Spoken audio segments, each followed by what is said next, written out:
बिस्मिल्लाहिर्रहमानिर्रहीम, अस्सलाम वालेकुम। मैं हूं मियां मोहम्मद अशफाक। दोस्तों, हमारी तरफ से दो खबरें दी गई थी। एक खबर थी कि पाकिस्तान, चाइना ने ईरान को वाज़ेह अंदाज में ये बता दिया है कि अपनी पोजीशन क्लियर करो कि क्या तुम डायरेक्टली इंडिया और इनडायरेक्टली अमेरिका के साथ हो या पाकिस्तान और चाइना के साथ हो। और दूसरी हमने ये आपको ख़बर दी थी कि तालिबान की तरफ से ये तरदीद ज़रूर आ चुकी है कि वो भारत के ख़िलाफ़ ऐलान जंग नहीं किया उन्होंने, और उनकी तरफ से जो ग़ज़वा हिंद के हवाले से एक ट्विटर पैगाम आया था वो फेक ट्विटर अकाउंट था जिससे ये पैगाम आया था। और मैंने ये कहा था कि मुझे ये लगता है कि ये जो बाद में आने वाली तालिबान की तरफ से तरदीद है, ये तरदीद नहीं है, ये हिकमत अमली है। और जब मैंने ये वीडियो बनाई और साथ मैंने आप लोगों से गुजारिश की थी कि इसका फ़ैसला ईद के बाद, बड़ी ईद से पहले पहले हो जाएगा कि ये तरदीद है या वाकई ही में तालिबान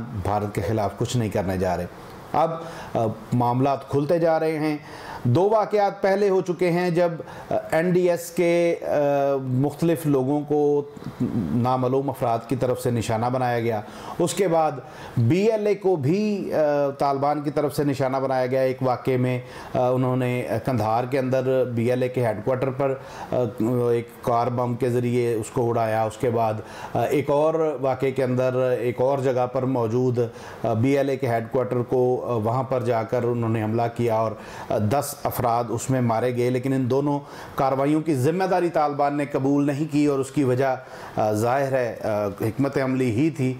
और अब ये है कि NDS, जिसे बज़ाहिर तो यूँ कहा जाता है कि ये अफ़गानिस्तान की एक खुफिया इदारा है, अफ़गानिस्तान की खुफिया एजेंसी है, लेकिन असल में ये NDS की शक्ल में रॉ है।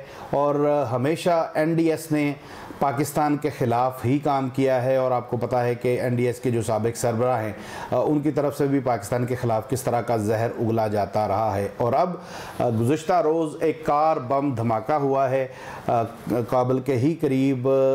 NDS के एक ऑफ़िस में 3 मंजिला ये बिल्डिंग थी। पहले कार आती है, वो आकर उनके गेट के साथ टकराती है। उसके बाद 4 अफराद अंदर दाखिल होते हैं जिसमें मुकम्मल वो गोलाबारी के साथ लड़ते हैं और 20 अफराद उसमें मारे जाते हैं और सैकड़ों अफराद, सैकड़ों अहलकार ज़ख्मी होते हैं।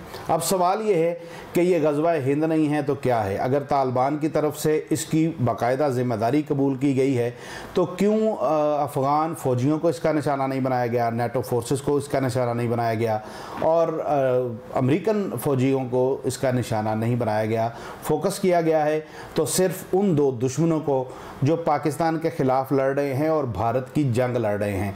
NDS भी भारत की जंग लड़ रही है, दूसरी तरफ BLA भी भारत की जंग पाकिस्तान में लड़ रही है। और यहाँ पर फितना फसाद और कत्ल व गारत BLA के जो दहशतगर्द हैं वो करते रहे हैं। और अब अगर अफ़गानिस्तान में उनको नुकसान पहुँचता है तो उसका मतलब ज़ाहिर है कि पाकिस्तान के मफादात का तहफ़्फ़ुज़ हो रहा है और भारतीय मफादात के वो नुकसान पहुँच रहा है। और मैंने अपनी वीडियो में ये भी कहा था कि अगर तालिबान ने भारत के ख़िलाफ़ ग़ज़वा हिंद लड़ना है तो उसके लिए उन्हें अफ़गानिस्तान से बाहर निकलने की ज़रूरत नहीं है। अरबों डॉलर की इन्वेस्टमेंट है भारत की अफ़गानिस्तान के अंदर।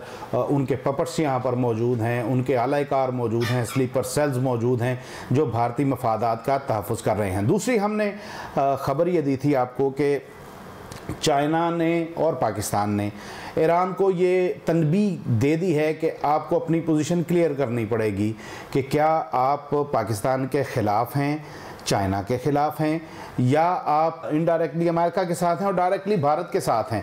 क्योंकि भारत हमेशा अमेरिकन मफादात के हवाले से ही काम कर रहा है और चाइना के साथ भी उसके जो मामला चल रहे हैं और CPEC को जो उसको चुभ रहा है उसके पीछे भी ज़ाहिर है अमेरिकन ही हैं। तो अब चीज़ें सामने आना शुरू हो चुकी हैं और ईरान ने बाकायदा तौर पर चाबहार से आउट कर दिया है इंडिया को और खुले लफ्ज़ों में कर दिया है।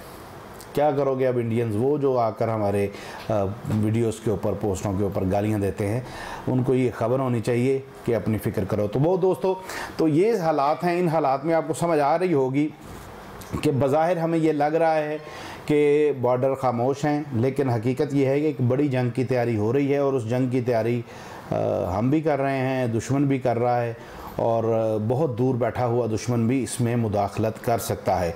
आखिर में इंडियन को सिर्फ यही पैगाम है कि गालवान वादी में, सुकम में, सियाचिन और कारगिल में भी पूछे तो सही अपनी हुकूमत को, वो बात क्यों नहीं करते।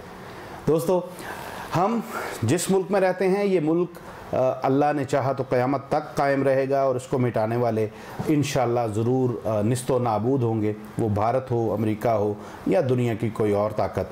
ज़रूरत सिर्फ इस अमर की है कि हमने अपने इन सियासतदानों के झांसे में नहीं आना जो अपने मफादात के लिए छोटी छोटी बातों पर हमें उलझा कर, मज़हब को इन्वाल्व करके हमें इंतशार का शिकार कर रहे हैं और मुल्क की मफादात को नुकसान पहुंचा रहे हैं, बल्कि हमने यकजान होकर इन तमाम साजिशों को नाकाम बनाना है जो इस मुल्क, इस्लाम और उम्मत मुस्लिमा के ख़िलाफ़ की जा रही हैं।